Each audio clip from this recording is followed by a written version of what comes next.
sempre movendo esse banco fazendo barulho, ó. Esse banco aqui tem uns 2 anos, eu nunca vi esse banco fazendo nada. Oh, poxa. E aí galera, meu nome é John de Souza, estamos aqui para fazer mais um programa dessa fusão maravilhosa que está acontecendo aí entre a TV Cacatoa, representante da TV Cacatoa, e o JA, representante do JA. Como eu já disse, meu nome é John, você quem é? Eu sou o James. James o quê? James Souza. É Souza, você é meu parente? Talvez. Talvez? Será que parece? Será que as pessoas vão reconhecer? Nós não somos gêmeos. Não Essa somos é uma pergunta gêmeos. frequente. É quase. Diferença, a barba. Só. No dia que ele tirar a barba, a gente se Aí. vê ao lado do oposto e a gente descobre, vocês sabem quem é quem. Exatamente. Ou seja, pelo aparelho dessa dá um sorrisinho assim, aí vai saber que não é. Pois é, estamos aqui para fazer esse programa. Como é o nome do programa? Não sei qual é o nome do programa. Roda a vinheta que você vai saber o nome do programa agora.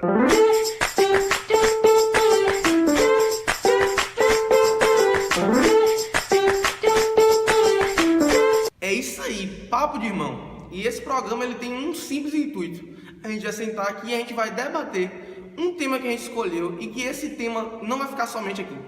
Esse tema ele também vai passar no PG Jovem. E o que será PG Jovem? PG Jovem, como o próprio nome já diz, é pequeno grupo e é onde um grupo de jovens se reúne em determinado espaço, em determinado local para debater um tema em específico. E esses jovens eles se reúnem com o intuito de adorar a Deus e estar em comunhão com si e com o Pai Celeste.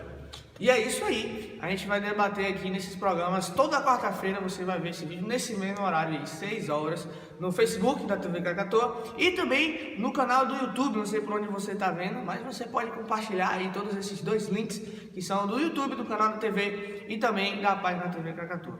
E deixando de enrolação, vamos logo aí para o nosso vídeo que vai dar o que falar, tá certo? O que a gente escolheu para o primeiro tema de hoje? Um versículo muito interessante, um versículozinho que está lá em Romanos, capítulo 12, tá certo? No verso 2. E o verso é o seguinte: e não vos amoldeis ao sistema deste mundo, mas sejais transformados pela renovação das vossas mentes, para que experimenteis qual seja a boa, agradável e perfeita vontade de Deus. É complicado isso. É meio estranho esse negócio aqui, né? Algumas versões dizem assim, não vos amoldeis a este século, ou não vos amoldeis ao mundo. A minha versão da Bíblia aqui traz ao sistema deste mundo. Mas por que a gente escolheu esse tema, né? Muita gente tem a dificuldade de dizer, muita gente, muito crente, né, muito cristão, tem a dificuldade de entender o que Deus quer, né, o que Ele quer para a vida da gente, o que Ele quer para a minha vida, o que Ele quer para a vida das pessoas na realidade. E uma coisa muito interessante é que esse verso fala justamente da vontade de Deus, o que Deus quer para a gente. Aí na primeira parte traz assim, não vos amoldeis ao sistema deste mundo. É meio que como se ele tivesse digamos que umas condições para a gente entender a vontade de Deus, né? Para a gente experimentar a vontade de Deus. O que você acha desse negócio aí? Esse verso, ele, desde sua origem, ele já é bem relevante. Esse verso ele é escrito por Paulo. Quem não sabe quem é Paulo, antes ele era chamado de Saulo, ele foi chamado por Deus. Então Paulo em si, ele teve que mudar muita coisa em sua vida para se adequar à vontade de Deus. E depois dessa mudança, ele vem para você e fala: não se amoldem a esse mundo, porque eu acho que ele é uma das pessoas que mais entendia de como o mundo pode influenciar a pessoa ao mal. E hoje, nos nossos dias, na realidade, a gente tem muito essa coisa, né, de um imitar o outro. Eu acho que nas redes sociais, principalmente Facebook, Instagram, todas as redes sociais, na realidade, eles meio que forçam você a isso. Muitas pessoas, hoje até o diferente se tornou igual na realidade, né? Quando a pessoa é diferentona assim, todo mundo começa a... Justamente. Agora você chega e você vai imitar outra pessoa e vai começar, e começa meio que uma bola de neve de todo mundo se tornando igual ao mundo. Agora uma coisa interessante, por que o crente não deve ser igual ao mundo, né? Aí entra na minha cabeça no meio que eu acho interessante falar isso. Por que a gente não deve ser igual ao mundo? Por que a gente não pode ser igual às outras pessoas? Eu acho que justamente pela resolução do que a gente está discutindo aqui. Se você quer experimentar a vontade de Deus, você não pode ficar preso às coisas daqui, porque você não vai meio que ouvir, não vai entender, você não vai estudar, você não vai, a palavra diz, e você não vai entender realmente, você não vai compreender o que Deus quer na sua vida. E o nosso próprio nome já diz, né? Se você carrega o nome de cristão, você já está dizendo que você está imitando uma só pessoa, uma só coisa, a vida de Cristo.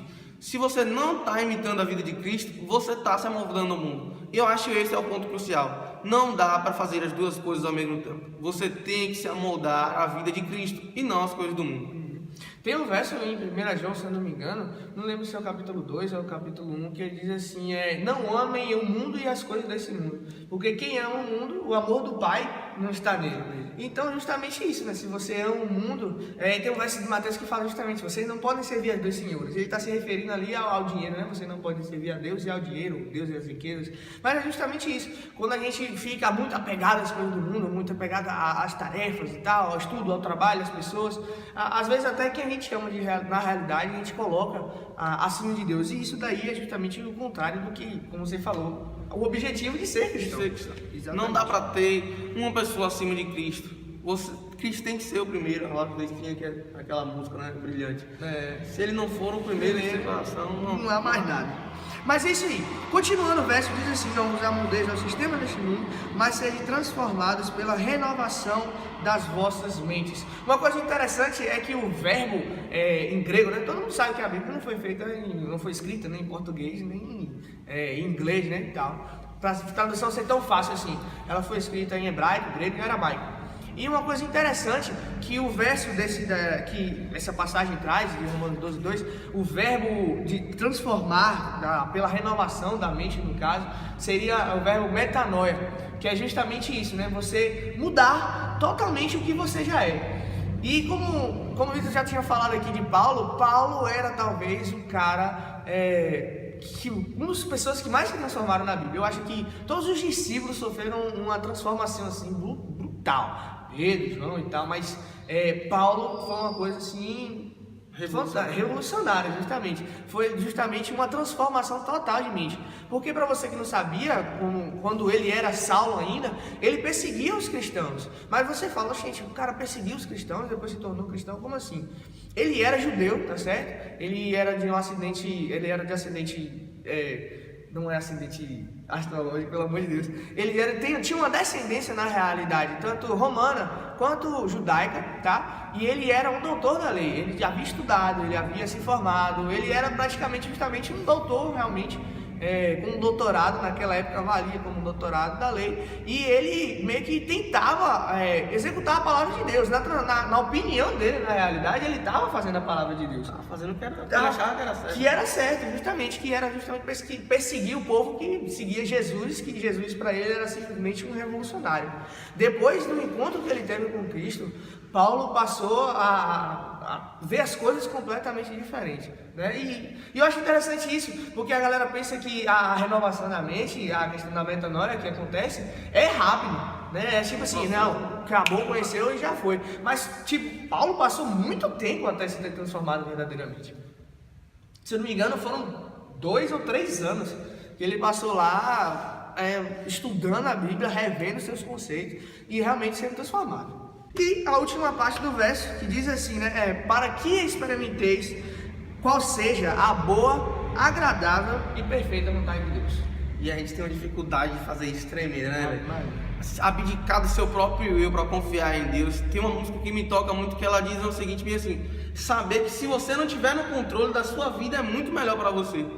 E isso é muito complicado pra gente hoje, nesse mundo, em que o mundo vive dizendo, você tem que assumir o controle da sua vida, siga o coração, você tem que ser o maioral, você tem que ser o cara, seus sentimentos têm que lhe guiar. Vem com essa filosofia nietzscheana de que o verdadeiro significado da sua vida é o que você tem que viver sua vida intensamente. A gente tem que entender que quando a gente vive a nossa vida intensamente, a gente tem que vivê-la para Cristo, porque é nesse ponto, sempre quando a gente entrega a nossa vida e deixa que Deus venha com a sua vontade para nós, é que a gente realmente alcança o nosso máximo. A gente alcança o nosso 100%, a gente consegue alcançar essa intensidade que o mundo deturpou, mas que é em Cristo que se alcança. E é justamente isso. Aí diz, como estava falando, né? Como eu estava falando, é meio que uma coisa já automática. Quando você faz isso, não se amolda ao sistema do mundo, você não se amolda ao século, não se amolda ao tempo, e você é transformado quando você muda totalmente sua mente, muda suas concepções, você agora vai poder experimentar qual é a boa, a agradável e a perfeita vontade de Deus. E se você ainda não conhecia essa fusão, se você ainda não está inscrito nesse canal, vá lá, se inscreve aí, dá uma curtida, porque a nossa direção tá cobrando isso da gente, tá falando Tem assim, que ficar. tem que ganhar curtida, né? Senão Comentar. cortar a gente aqui. Curtir. Então se você gostou desse vídeo, vá lá, curte, comente, se inscreve no canal da TV, dá aquele like tanto no YouTube quanto no Facebook da TV Cacatua, para que a gente possa aí estar interagindo cada vez mais. E se você tiver a oportunidade de estar aqui na sexta-feira, esse vai ser o tema do nosso PG Jovem. Vem aqui às 7 horas, 7h30. 7h30 na Igreja Central de Floresta Azul. 7h30 da Igreja Central, todos os links vão estar aí na descrição, sempre quis falar isso. Todos os links das páginas da TV, de tudo vai estar na descrição. E 7h30, se você puder, vem com a gente. Simbora que a gente vai discutir um pouquinho mais sobre isso e a gente vai ter muito mais coisa, muito mais teologia, muito mais filosofia. Vem com nós. Valeu!